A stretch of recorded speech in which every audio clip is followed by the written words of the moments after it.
Fact news ఆంధ్రప్రదేశ్ను ప్రమాదరహిత రాష్ట్రంగా మార్చేందుకు అందరూ సహకరించాలని కోరారు విజయవాడ సిపి గౌతమ్ సవాంగ్. ఏపీ రవాణా శాఖ ఆధ్వర్యంలో 28వ జాతీయ భద్రతా వారోత్సవాలను ఆయన ప్రారంభించారు. రోడ్డు ప్రమాదాల్లో ఎక్కువ మంది తలకు గాయం తగలడం వల్లే చనిపోతున్నారని, అందరూ తప్పకుండా హెల్మెట్, సీట్ బెల్ట్లను ధరించాలని కోరారు సిపి.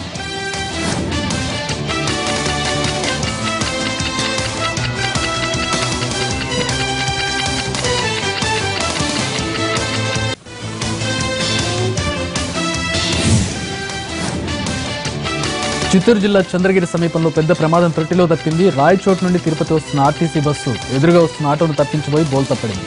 చివరి నిమిషంలో తేరుకున్న డ్రైవర్ బస్సు లోయలో పడకుండా జాగ్రత్త పడ్డాడు. మరోవైపుకు తిప్పి పక్కనే ఉన్న కొండను ఢీకొట్టాడు. ఈ ఘటనలో 37 మంది గాయాలయ్యారు. ఇందులో ఇద్దరి పరిస్థితి విషమంగా ఉంది. ఓవర్లోడ్కు తోడు బస్సును వేగంగా నడపడమే ప్రమాదానికి కారణమని భావిస్తున్నారు. ఘటన తర్వాత డ్రైవర్ అక్కడి నుంచి పరారయ్యారు.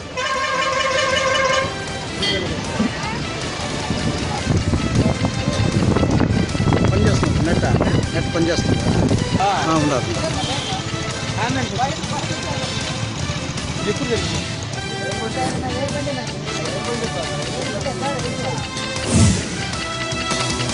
ఉత్తరప్రదేశ్లో ఘోర రోడ్డు ప్రమాదం జరిగింది. అలీగంజ్ ప్రాంతంలో స్కూల్ బస్సును ట్రక్కు ఢీకొట్టింది.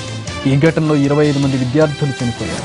సుమారు 30 మంది విద్యార్థులకు తీవ్ర గాయాలయ్యాయి.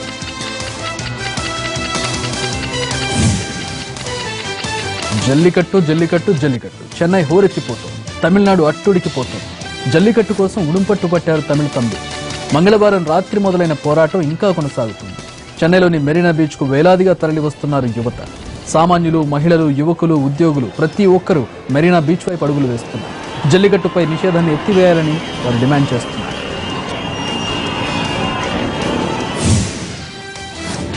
జల్లికట్టు ఉద్యమాన్ని ఉధృతం చేసేందుకు పెద్ద ఎత్తున సోషల్ నెట్వర్కింగ్ సైట్లను వినియోగించుకుంటున్నారు. ఫేస్బుక్, ట్విట్టర్, ఇన్స్టాగ్రామ్ లాంటి సోషల్ సైట్ల ద్వారా ఉద్యమాన్ని ఉధృతం చేస్తున్నారు. మంగళవారం రాత్రి మొదలైన పోరాటం ఇప్పటి వరకు సాగుతుందంటే అందులో యువత కీలకంగా మారారు. ఎవరు దీన్ని ముందుండి నడిపిస్తున్నారు అనేది తెలియకపోయినా అందరూ వచ్చి నిరసనలో పాల్గొంటున్నారు. ఇతర కారణాల వల్ల కొందరు ఇంటికి వెళ్లినా మరికొందరు ఇందులో జాయిన్ అవుతుండటంతో మెరీనా బీచ్ లో ఎప్పుడూ జనం కనిపిస్తున్నారు.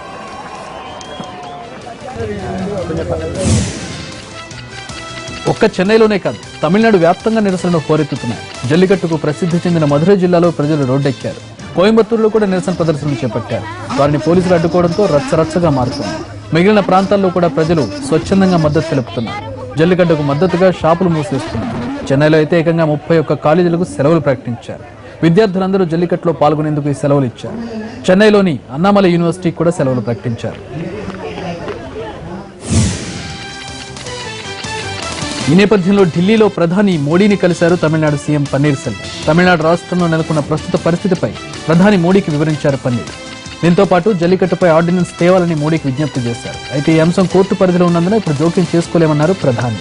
తమిళనాడుకు కేంద్ర బృందాన్ని పంపుతున్నామన్నారు. ఇటు సుప్రీంకోర్టు కూడా ఈ అంశంపై స్పందించింది. మెరీనా బీచ్ ఆందోళనపై జోక్యం చేసుకోవాలనే విజ్ఞప్తిని తోసిపుచ్చింది. దీనిపై అవసరం అనుకుంటే మద్రాసు హైకోర్టును ఆశ్రయించాలని సూచించింది.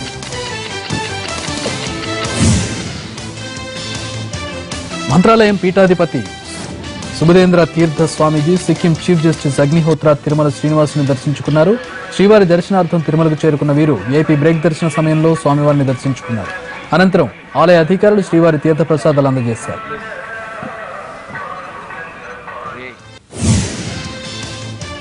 వాయులింగ క్షేత్రం శ్రీకాళహస్తికి పూర్వరాజ వైభవం మళ్లీ వచ్చింది. నవయుగ నిర్మాణ సంస్థ సుమారు 50 కోట్ల ఖర్చుతో నూతనంగా నిర్మించిన రాజగోపురం ఆవిష్కరణకు సిద్ధమైంది. ఈ గోపురం వద్ద నేటి నుంచి విశ్వ కళ్యాణ శాంతి మహాయజ్ఞం చేపడుతున్నట్లు అర్చకులు తెలిపారు. ఈ రాజగోపురం 2010 మే 26వ తేదీన కుప్పకూలడంతో అప్పటి సీఎం కొణిజెట్టి రోషయ్య రాజగోపుర పునర్నిర్మాణానికి భూమి పూజ చేశారు.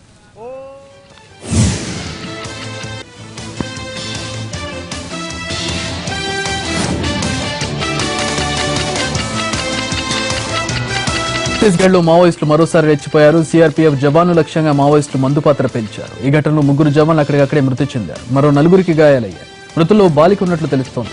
నారాయణపూర్ వద్ద ఈ ఘటన చోటు చేసుకుంది. సమాచారం అందుకున్న పోలీసులు మరిన్ని బలగాలతో ఘటనా స్థలానికి చేరుకుంటున్నారు.